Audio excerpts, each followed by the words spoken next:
এই মুহূর্তের সর্বশেষ আপডেট নিউজ নিয়ে আপনাদের সামনে হাজির হলাম। এখন শুনবেন সংবাদ শিরোনাম। অবশেষে ভোট পুনর্গণনা শুরু, হাইকোর্টের রায়ে জামায়াতের নতুন চমক, বিএনপির দ্বিগুণ ভোট পেল জামায়াত, বিশাল জয়, আরও বাড়ছে জামায়াতের 10টি আসন। আরও জানাবো, এরা হলুদ সাংবাদিকতা ছাড়বে কখন, প্রশ্ন জামায়াত আমিরের। আপনারা দেখছেন লাইভ নিউজ বাংলা। এতক্ষণ দেখছিলেন সংবাদ শিরোনাম, এখন দেখুন বিস্তারিত। রাজনীতিতে যা দেখানো হয় সেটাই পুরো সত্য নয়, সবাই জানে না সেটা। আপনি টিভি পর্দায় বা পত্রিকার পাতায় যে গণতন্ত্রের নাটক দেখেন, সেটার প্রতিটা সংলাপ আগেই কেউ লিখে রেখেছে। 5 আগস্ট রক্তাক্ত বিকেলের পর আমরা অনেকেই ভেবেছিলাম বুঝি সকালে নতুন আলো আসেনি, বরং যখন সবাই ঘুমিয়েছিল তখনই কেউ অন্ধকারে বসে সব পরিকল্পনা বানিয়ে রেখেছিল আমাদের চোখে ধাঁধা দিতে। রাতের শুনশান তখন কোনো অদৃশ্য কারিগর কিছু লোকজন নিয়ে হাজির হলো প্রশাসনের ভেতর। মানুষের ভোটের রায় উল্টে দিল টেবিল ঘুরিয়ে। কাগজে কলমে হেরফের, এজেন্ট ছাড়া টেবিল আর ব্যালট উধাও, সব মিলে এক অভিনব ডাকাতি। রক্ত পড়েনি ঠিক, কিন্তু কেড়ে নিয়েছে সাহস। তারপরেও আজ আমাদের সামনে মোটেও সুবিধার খবর নেই, কারণ এই ছলচাতুরি নাগরিক অধিকারটাই বলে দিতে চায় আমরা নিষ্প্রভ। বাংলাদেশের নির্বাচন নিয়ে কত রকমের কারচুপি আমরা দেখিনি। ভোটারবিহীন নির্বাচন, রাতের ভোটিং, নিলামে দেওয়া ভোট, সব কিছুই উঠেছে আলোচনায়। এসব কিছুর জনক শেখ হাসিনার সরকার। স্বৈরাচারী আমলে যেমন অশান্ত, তেমনি নির্লজ্জ। কিন্তু 5 আগস্টের গণ অভ্যুত্থান শেষে যখন আমরা ভেবেছিলাম সব পাল্টে যাবে, তখন ধরা দিল নতুন বিপদ। এখন ঢাকা শহর কিংবা গ্রাম থেকে শহর, সবখানেই একটাই শব্দ ঘুরছে নির্বাচনী মহলে: স্মার্ট ইঞ্জিনিয়ারিং। বাইরের খোলস রাখুক ঝকঝকে, মিডিয়ায় বিদেশি পর্যবেক্ষক দেখলেই ভোট নাকি একদম স্বচ্ছ। লাইন ধরে মানুষ দাঁড়িয়ে, মারামারি নেই, কেন্দ্র দখল নেই। কিন্তু অন্য ছবিটা রাত শেষ হতেই, ফলাফল ঘোষণার ঠিক আগে রিটার্নিং আর প্রিসাইডিং অফিসাররা এমন মারপ্যাচ করল যে পুরো দৃশ্যপট বোঝাই মুশকিল। ফলাফলে চরম অনিয়ম, অথচ এজেন্টদের স্বাক্ষরই নেই।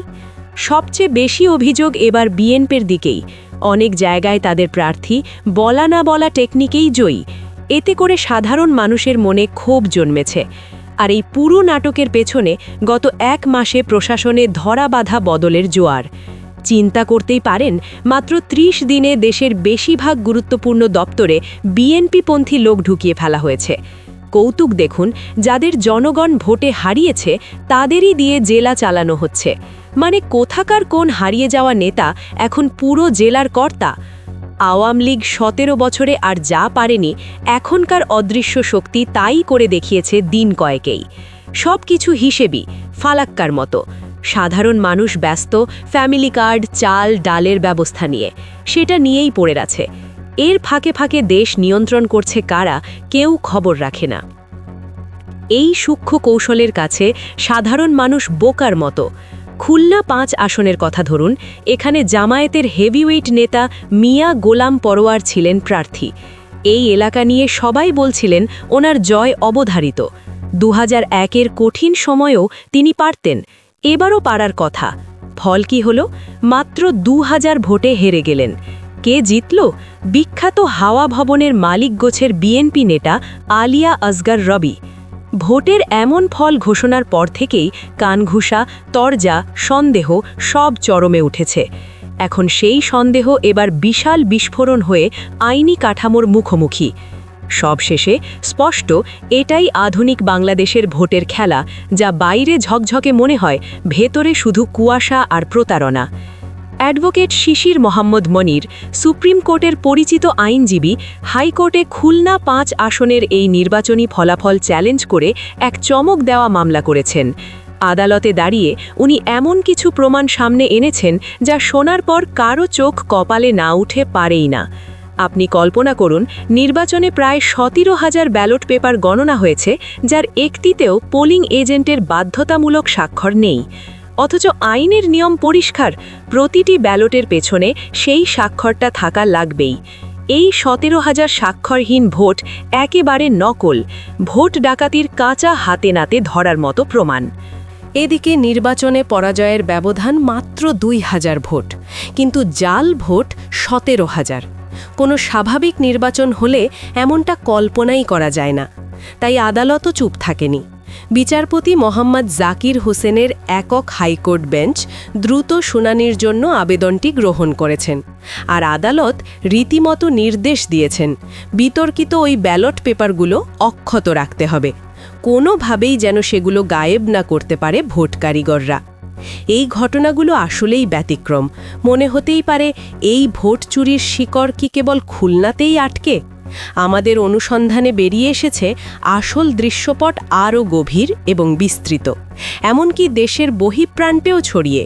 তারেক রহমান দেশে ফিরতে না পারা, সালাউদ্দিন আহমেদ আর ইনকিলাবের বাহাউদ্দিনের ভারতের সঙ্গে দরজার ওপাশের আলাপ, এসব নাটকীয়তার পর হঠাৎ করেই তারেক রহমানের দেশে ফিরে আসার অনুমতি। আসলে এটা ছিল এক দীর্ঘমেয়াদী গোপন চুক্তি পরিকল্পনার শুরু। সম্প্রতি ভারতের এখনকার শাসক দলের একজন নেতা খোলাখুলি সেই সমঝোতার কথা ভিডিওতে বলেছেন। এমন ইঙ্গিত বাংলাদেশের স্বাধীনতা নিয়েই প্রশ্ন তোলে। এই অভিযোগ যদি মিথ্যে হয়, সরকার কেন প্রতিবাদ করল না? কেউ কোনো মন্তব্য করছে না।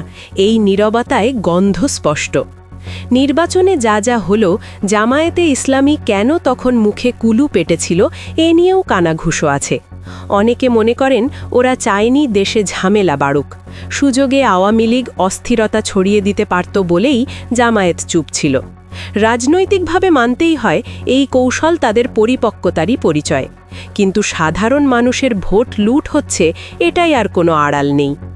রাষ্ট্র যখন এমন দুঃসময়ে, তখন সাধারণ মানুষের জীবন কতটা মূল্যহীন সেটা এবারের ঈদ যাত্রাই চোখে আঙুল দিয়ে দেখিয়ে দিয়েছে। যাত্রী কল্যাণ সমিতি বলছে এবারের অতিরিক্ত ভাড়ার নিরিখে গত 20 বছরের সব রেকর্ড ভেঙে গেছে।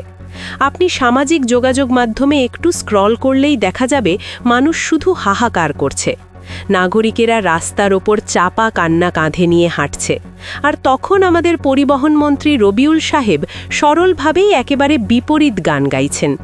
তার টিভি সাক্ষাৎকার শুনলে মনে হয় একটা অন্য গ্রহে বাস করছেন উনি। তিনি আজও বলেন কোথাও অতিরিক্ত ভাড়া নেওয়া হয়নি, সব অভিযোগ গুজব। অথচ বাস্তবতা চোখের সামনে। নিজের মন্ত্রণালয়ের স্পষ্ট ব্যর্থতা স্বীকার করতে নারাজ, উল্টো মানুষের কষ্টকেই দোষ দিচ্ছেন। আমরা কি তবে সত্যি এমনই ভাগ্য নিয়ে জন্মেছি? মন্ত্রী সাহেব কি বুঝতে পারছেন না এখন 2001 সাল না, এখন তথ্য চাপা দিয়ে রাখা কঠিন। মানুষ এখন স্মার্টফোনে লাইভ আপডেট দেখে। এসব আড়াল আর ঔদ্ধত্যই ক্ষমতার পতনের বীজ বনে।